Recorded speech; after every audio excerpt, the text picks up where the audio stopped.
How do I troubleshoot a Honeywell thermostat not working? Hello everyone. Today we're going to talk about how to troubleshoot a Honeywell thermostat that's not working properly.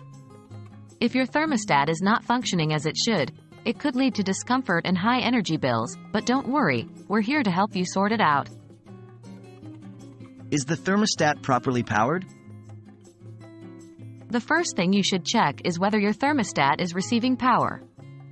If you have a wired thermostat, make sure it's firmly connected to the wall and check the circuit breaker to ensure it hasn't tripped.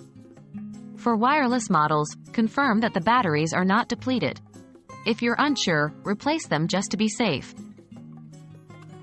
Is the thermostat's display functioning? Sometimes, the problem might be with the thermostat's display. If your display is blank, it could be due to power issues we talked about in the previous section. If it's not responsive, try cleaning the screen with a soft cloth to remove any possible dust or dirt blocking the touch receptors. Are the thermostat settings correct? Incorrect settings can cause your Honeywell thermostat to malfunction. Ensure that the mode is set correctly: heat, cool, or auto. Verify the time and date settings are correct. Make sure the programmed temperature settings for different times of the day are set to your liking.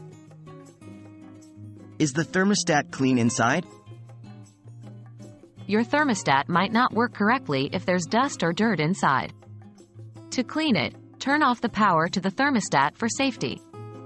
Remove the cover and use a soft brush or canned air to gently remove any dust or debris. If you've followed these steps and your Honeywell thermostat is still not working properly, it might be time to call a professional or contact Honeywell's customer support. Remember, regular maintenance can help prevent many issues with your thermostat. We hope this video was helpful in troubleshooting your Honeywell thermostat. Thanks for watching and stay comfortable.